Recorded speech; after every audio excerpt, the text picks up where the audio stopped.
Shri Venkateswara gold తాకట్టులో ఉన్న మీ బంగారాన్ని విడిపించి కొనబడును.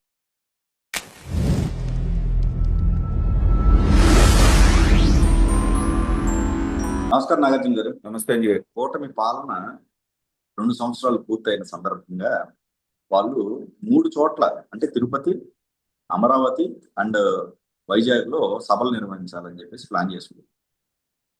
తిరుపతిలో వచ్చేసి సంక్షేమ సభ, అమరావతిలో వచ్చేసి పాలనకు సంబంధించిన సభ, అట్లానే వైజాగ్ లో అభివృద్ధికి సంబంధించి ఇట్లా 3 సభలు నిర్వహించాలని కోరుకుంటున్నారు. దాని మీద ప్లానింగ్ జరుగుతుంది. అయితే ఈ 2 సంవత్సరాలు కూటమి పాలన పైన మీ అభిప్రాయం? అంజీ గారు, కాస్త ఆలోచన జ్ఞానం ఉన్నటువంటి వాళ్ళు, ఆలోచించగలిగినటువంటి వాళ్ళు, రాష్ట్రం ఏమైపోతుంది, ఎటుపోతుంది అని ఆందోళన చెందినటువంటి వాళ్ళందరం కూడా కాస్త ఊరట లభించినటువంటి రోజు నిన్నటి రోజు. అంటే 2 సంవత్సరాల క్రితం జూన్ 4వ తారీఖున రిజల్ట్స్ వచ్చి పెద్ద ఎత్తున కూటమి ప్రభుత్వం 164 సీట్లతోటి విపరీతమైనటువంటి మెజారిటీస్ కూడా 80,000, 90,000, 95,000, 50,000, 60,000 అలాంటి మెజారిటీస్ తోటి ప్రజలు ఈ ప్రభుత్వాన్ని గెలిపించుకున్నటువంటి రోజు.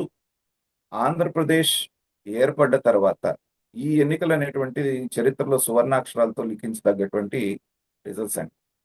ఎందుకంటే ఇంకొక 5 సంవత్సరాలు జగన్మోహన్ రెడ్డి వస్తే అనేటువంటి ప్రశ్నే జనాల్ని విపరీతమైనటువంటి ఆందోళనకు గురి చేసింది. సో అది కామన్ మ్యాన్ కూడా రియలైజ్ అయ్యాడు కాబట్టే చక్కగా వీళ్ళందరినీ 11 సీట్లకు పరిమితం చేసి డంప్ చేశారు చెత్తకుండి. అయితే ఆ ప్రభుత్వం ఏర్పడ్డప్పుడు 2024లో ప్రభుత్వం ముందు అనేకమైనటువంటి ఛాలెంజెస్ ఉన్నాయి. బుద్ధిజీవులైనటువంటి కాస్త అవగాహన ఉన్న ప్రతి ఒక్కడు అనుకున్నది ఏంటంటే, రాష్ట్రాన్ని అప్పుల కుప్పగా చేశారు, వచ్చినటువంటి ఇండస్ట్రీస్ని తరిమేశారు, ఉన్నటువంటి రిసోర్సెస్ లేకుండా చేశారు. ఈ ప్రభుత్వం అనేటువంటిది మనగలుగుతుందా, ఉన్నా కానీ వీళ్ళు ఇచ్చినటువంటి విపరీతమైనటువంటి హామీలు నెరవేర్చగలుగుతారా అనేటువంటిది అందరిలో ఉన్నటువంటి సందేహం. కానీ దేవుడు ఎలా మేలు చేశాడు అంటే, ఈసారి 400 సీట్లు సాధించాలి అనేటువంటి లక్ష్యంతో బయలుదేరినటువంటి బీజేపీని కేవలం 270 సీట్లకు మాత్రమే పరిమితం చేసి, ఇటు తెలుగుదేశం అటు నితీష్ కుమార్ పార్టీ మీద ఆధారపడేటువంటి పరిస్థితుల్లో పెట్టడం అనేటువంటిది దేవుడు రచించినటువంటి స్క్రిప్ట్ అని గారు.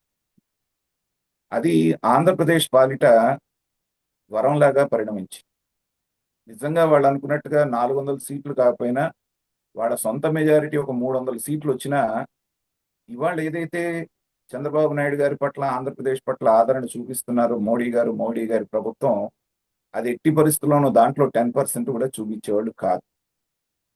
అమరావతి అనేటువంటి కళ సాకారం అవ్వాలి అంటే చంద్రబాబు నాయుడు గారు చాలా కష్టపడాల్సి వచ్చింది నిధుల పరంగా.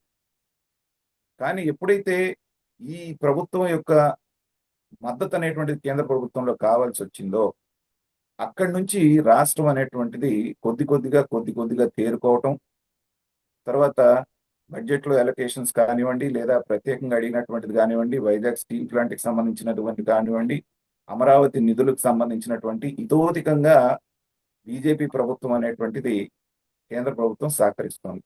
అది ఇష్టంతో చేస్తున్నారా, లేకపోతే తప్పదు కాబట్టి చేస్తున్నారా, అవన్నీ పక్కన పెడదాం. చేస్తున్నారా అనేటువంటిది ఒప్పుకుందాం. ఆ తర్వాత మొదటి సంవత్సరం రోజుల పాటు మీరు గమనిస్తే వచ్చేటువంటి ఇన్వెస్టర్స్ లో కూడా మళ్ళీ జగన్ వస్తే, అందుకనే మొట్టమొదట ఇన్వెస్టర్స్ అనేటువంటి వాళ్ళు ఇన్వెస్ట్ చేయడానికి రావడానికి చాలా సంశయించారు. కానీ ఎప్పుడైతే లోకేష్ గారు, చంద్రబాబు నాయుడు గారు ఈజ్ ఆఫ్ డూయింగ్ బిజినెస్ అని చెప్పేసి వాళ్ళందరినీ అప్రోచ్ అయ్యి, వాళ్ళకు ఉన్నటువంటి భయాలను తొలగిస్తూ, వాళ్ళకి కావాల్సినటువంటి అష్యూరెన్స్ ఇస్తూ 99 పైసలకి ఎకరా భూమి వైజాగ్లో ఇస్తామంటే అది చాలా పెద్ద రాద్ధాంతమై, కానీ కోర్టులకు వెళ్ళినా కూడా కోర్టులు కూడా సమర్థించినాయి. కొన్ని వేల మందికి ఉద్యోగాలు కల్పిస్తున్నప్పుడు ల్యాండ్ ఇస్తే తప్పేంటి అని కోర్టు కూడా వ్యాఖ్యానించడంతో ఏంటంటే, అభివృద్ధి అనేటువంటిది, పెట్టుబడులు అనేటువంటివి ఆ ప్రవాహం అనేది స్టార్ట్ అయింది. జగన్మోహన్ రెడ్డి మళ్ళీ వస్తే అనేటువంటి ఆ భయం అనేటువంటిది క్రమక్రమంగా తగ్గుతూ వచ్చింది. దానికి తోడు జగన్మోహన్ రెడ్డి గారికి కూడా ఈ సందర్భంలో మనం థ్యాంక్స్ చెప్పాలి. అతను చేసేటువంటి ప్రతి పని, అతను పెట్టేటువంటి ప్రతి ప్రెస్ మీటు, అతను మాట్లాడేటువంటి ప్రతి మాట అతని యొక్క అజ్ఞానాన్ని బయట పెడుతూ ఈ పార్టీ మళ్ళీ అధికారంలోకి రాదురా అనేటువంటి భరోసాని ఇన్వెస్టర్స్ లో, బుద్ధిజీవుల్లో కల్పించిందండి. కాబట్టి ఇంత పెద్ద ఎత్తున మీరు చూస్తే 1,00,00,000 కోట్ల రూపాయల ఇన్వెస్ట్మెంట్ అనేటువంటిది ఒక రాష్ట్రానికి రావటం అంటే 5 సంవత్సరాలు అది చాలా పెద్ద విశేషం. కానీ ఆంధ్రప్రదేశ్లో గత సంవత్సరం రోజులుగా చూసుకుంటే 1,00,00,000 కోట్ల రూపాయల పెట్టుబడులు ఒక 3-4 కనపడుతున్నాయి. అలాగే 50,000, 40,000 అనేటువంటిది ఇక లెక్కే లేకుండా వస్తాం. కాబట్టి ఇప్పటి వరకు ఆంధ్రప్రదేశ్కి వచ్చినటువంటి పెట్టుబడులన్నీ ఒక ఎత్తు అయితే, గత సంవత్సరం రోజులుగా వస్తున్నటువంటి పెట్టుబడులన్నీ కూడా ఒక ఎత్తు. సో ఆంధ్రప్రదేశ్ రాష్ట్రం అనేటువంటిది గట్టున పడుతోంది అంటానికి ఇది ఒక ఇండికేషన్ అండి. ఇప్పటి వరకు వచ్చినటువంటివన్నీ కూడా గ్రౌండ్ అయ్యి వాళ్ళు అనుకున్నట్టుగా ఇప్పుడు వచ్చిన దాని ప్రకారంగా ఒక 10-12 లక్షల రూపాయల ఉపాధి కల్పన జరుగుతోంది, ఉద్యోగాలు అనేటువంటిది అనుకున్నప్పుడు లోకేష్ గారు 5 సంవత్సరాల్లో 20 లక్షల ఉద్యోగాలు కల్పించాలన్న పెట్టుకున్న లక్ష్యం వైపు వడివడిగా అడుగులేస్తుంది. ఎప్పుడైతే ఉద్యోగ కల్పన జరుగుతుందో అక్కడ నుంచి రెవెన్యూ జనరేషన్, ట్యాక్స్ జనరేషన్ అనేటువంటిది మనకి ట్యాక్స్ కలెక్షన్ రూపంలో వస్తుంది. ఇప్పటికే ఈ గత 2 సంవత్సరాల్లోనే ప్రతి క్వార్టర్లో కూడా ఈ జిఎస్టిపి అనేటువంటిది పెరుగుతూ పోతుంది, జిఎస్టి కలెక్షన్స్ కూడా పెరుగుతూ ఉన్నాయండి. రాష్ట్రం అభివృద్ధి చెందుతుంది అంటానికి, రాష్ట్రం గట్టున పడ్డది, గాడిన పడ్డది అంటానికి ఇదే ఇండికేషన్. తర్వాత ముఖ్యమైనటువంటిది ఏంటంటే, ఇంతటి విజయానికి అంటే అన్నీ అయిపోయినాయి అని మనం చెప్పడం లేదు, కానీ కొంతవరకు ఇచ్చినటువంటి హామీల్లో కూడా 70% వాళ్ళు అన్నట్టు 100% అని నేను అన్నాను, కానీ నిరుద్యోగ భృతి ఇస్తా ఉన్నారు, అది ఇంకా పూర్తి కాలేదు. ఆడబిడ్డలని ఇది అనేటువంటిది ఏదైతే ఉందో 1,500 నెలకి ఇస్తానని, ఈ 2 మేజర్గా పూర్తి అవ్వలేదు. మిగిలినవన్నీ కూడా దాదాపుగా 6 నెలలు అటు ఇటుగా చేస్తున్నారు. ఈ తల్లికి వందనం అనేటువంటిది కూడా రేపు స్కూళ్ళు తెరవగానే ఇస్తా ఉంటున్నారు. కాబట్టి చక్కగా జరుగుతాం. ఇది ఇలా జరగటానికి కారణం కూడా ముఖ్యమైనది మనం గమనించాల్సింది అంజి గారు, చంద్రబాబు నాయుడు గారు, పవన్ కళ్యాణ్ మధ్య ఉన్నటువంటి అండర్స్టాండింగ్. ఎందుకంటే అనేకమైనటువంటి కూటమి ప్రభుత్వాలు మనం చూసాం, సంవత్సరం రోజులు తిరగకుండా ఏదో ఒక విషయంలో అభిప్రాయ భేదాలు రావటం, అవి నిదానంగా పెరిగి 5 సంవత్సరాల తర్వాత కూటమి అనేది లేకుండా పోవటం చాలా సందర్భాల్లో చూసాం. గతంలో కేసీఆర్ గారు తెలుగుదేశంతో కూటమి కట్టారు, ఆ తర్వాత రాజశేఖర రెడ్డి గారితో కూటమి కట్టారు, కట్టినప్పటికీ కూడా అది ఎక్కువ రోజులు నిలవలేదు. అట్లాగే 2014లో బీజేపీ తోటి కూటమి కట్టింది తెలుగుదేశం, అది కూడా నిలబడలేదు. కానీ ఇప్పుడు ఉన్నటువంటి వీళ్ళిద్దరూ అంటే మూడో పార్టీ బీజేపీ ఉన్నప్పటికీ కూడా ప్రధానంగా వీళ్ళిద్దరి మధ్యన సఖ్యత ఉంటే బీజేపీ అనేటువంటిది ఆటోమేటిక్ గా వీళ్ళతోటే ఉంటుంది. ఎంతమంది ఎన్ని ప్రయత్నాలు చేసినా ఇది మనం అండర్లైన్ చేసుకోవాలండి గారు, వైసీపీ వైపు నుంచి ఈ కూటమికి ఉన్నటువంటి ఈ సఖ్యతని చెడగొట్టడానికి, అభిప్రాయ భేదాలు పెట్టడానికి వాళ్ళు శతవిధాల ప్రయత్నం చేస్తారు. కానీ ఎక్కడా కూడా వాళ్ళకి సంబంధించినటువంటిది అది సక్సెస్ కాకపోవడానికి కారణం ఏంటంటే, చంద్రబాబు నాయుడు గారు లోకేష్ ప్రదర్శించినటువంటి చంద్రబాబు నాయుడు గారు పవన్ కళ్యాణ్ గారు ప్రదర్శించినటువంటి విఘ్నత. ఇది కాకుండా పవన్ కళ్యాణ్ గారు ఇంకో 2 అడుగులు ముందుకేసి ఈ కూటమి అనేటువంటిది ఇంకొక 15 సంవత్సరాలు 20 సంవత్సరాల వరకు ఇలాగే ఉంటుంది అని చెప్పడమే కాకుండా, ఇంకొకసారి 2 సార్లు కూడా చంద్రబాబు నాయుడు గారి ముఖ్యమంత్రిగా ఉంటారని చెప్పడంతో ఏంటంటే, చెడగొట్టాలి అనుకున్నటువంటి వాళ్ళ ఆశల మీద నీళ్లు చల్లినట్టాయి. అసలు ఎవరినైతే నువ్వు సీఎం క్యాండిడేట్ అని మనం రెచ్చగొట్టి ఈ కూటమిని చీలుద్దాం అనుకున్నామో ఆ మనిషే చంద్రబాబు నాయుడు గారే అని చెప్పేసి అంటున్నారు అంటే, సో ఇక వాళ్ళ ఆశల మీద నీళ్లు చల్లుకున్నారు. కాబట్టి ఇవన్నీ జరిగినాయి కాబట్టే ఇప్పుడు దాన్ని కొనసాగింపుగా మీరు అన్నట్టుగా తిరుపతిలో అభివృద్ధి సభ, సంక్షేమం గురించి తిరుపతిలో, అభివృద్ధి అనేటువంటిది ఏమో వైజాగ్ లో, పాలన అనేటువంటిది అమరావతిలో.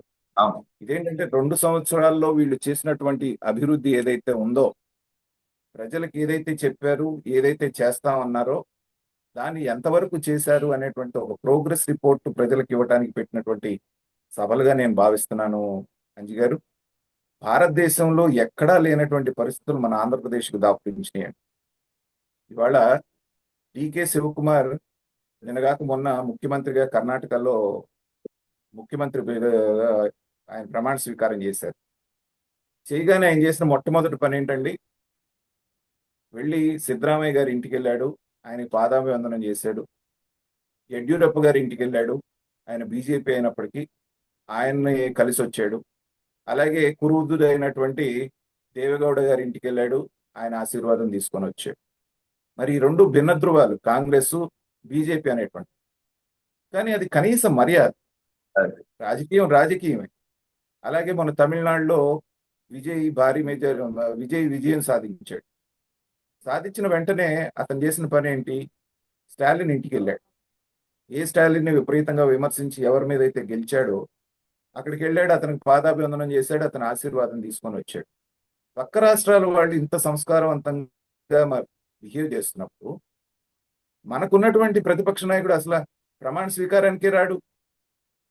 ఏ విషయం మాట్లాడినా చంద్రబాబు నాయుడు గారు పోతే బాగుండు, ఇంకెన్నాళ్ళు బతుకుతాడు, చస్తాడు, ఇది చేస్తాడు, అది చేస్తాడు. ఇంతటి దౌర్భాగ్యకరమైనటువంటి రాజకీయం మనకి మాత్రమే రావటం అనేటువంటిది ఈ రాష్ట్ర దౌర్భాగ్యం అండి. అయితే గుడ్డిలో మెల్లంటారు చూసారా, జగన్మోహన్ రెడ్డి గారు ఇలా మాట్లాడటం అనేటువంటిది కూటమికి కూడా శ్రీరామ రక్ష అంజీ గారు. ఎందుకంటే అతను గనక మనసు మార్చుకొని పద్ధతులు మార్చుకుంటే మళ్ళీ ప్రజలు ఏమన్నా రెండో ఛాన్స్ ఇస్తారు అనేటువంటి మనలాంటి వాళ్ళకి భయం ఉన్నా కూడా ఏంటంటే ఆయన చేతల ద్వారా, ఆయన మాటల ద్వారా అవసరం లేదు, నన్ను మీరు కన్సిడర్ చేయొద్దని ప్రజలకు ఆయనే చెప్తున్నాడు. కాబట్టి ఆయన ప్రవర్తనలో మనం తప్పు పట్టాల్సిన పనేం లేదు, అది రాష్ట్రానికి పనికి వస్తుంది. కానీ ఈ ప్రభుత్వం అనేటువంటిది ఇవాళ అనేటువంటిది ఒక బలమైనటువంటి పునాది ఏర్పడ్డది అంజీ గారు. కానీ ఈ పునాది మీద మహానిర్మాణాన్ని, పెద్ద భవనాన్ని కట్టాల్సిన, అభివృద్ధి అనే భవనాన్ని కట్టాల్సినటువంటి గురుతర బాధ్యత అనేటువంటిది ఈ కూటమి ప్రభుత్వం భుజాల మీద ఉంది. ఈ 2 సంవత్సరాల్లో జరిగినటువంటిది ఏంటంటే స్థిమితపడ్డది రాష్ట్రం. At the same time final గా నేను చెప్పేది ఏంటంటే అంతా మంచిగా ఉందంటే అంతా మంచిగా లేదు. ఎమ్మెల్యేలు అనేటువంటి వాళ్ళు మంది ఒక 25% నుంచి 30% మంది అడ్డగోలుగా తింటున్నారు అనేటువంటి మాటలు వినిపిస్తూ ఉన్నాయి. తర్వాత అసలు ఎమ్మెల్యే అంటే ఆ నియోజకవర్గానికి ఒక రాజులాగా, నియంతలాగా ప్రవర్తిస్తున్నాడు. ఇక్కడ ఏది జరిగినా నాకు కప్పం కట్టాల్సిందే, నాకు తెలియకుండా జరగటానికి వీల్లేదని చెలాయిస్తున్నారు అనేటువంటి విమర్శలు వస్తున్నాయి. కాబట్టి ఇంకా 3 సంవత్సరాలు ఈ కూటమి ప్రభుత్వం ఉంది. కాబట్టి కూటమి ప్రభుత్వానికి వాళ్ళందరూ ఎవరైతే ఉన్నారో వాళ్ళందరినీ కూడా మీరు మీ ఇంటెలిజెన్స్ ద్వారా తెప్పించుకొని వాళ్ళని కనుక కరెక్ట్ చేసుకోకపోతే మీరు ఎంత అభివృద్ధి చేసినా మీ ఎమ్మెల్యేల మీద, మీ నాయకుల మీద వ్యతిరేకత వస్తే అది మీ మీద రిఫ్లెక్ట్ అయ్యేటువంటి అవకాశం ఉంది. కాబట్టి ఈ 2 ఏళ్లు పూర్తి చేసుకున్న సందర్భంగా ప్రభుత్వానికి శుభాకాంక్షలు చెప్తూనే ఈ జాగ్రత్తలు తీసుకోవాలని నేను సూచిస్తున్నాను అంజీ గారు.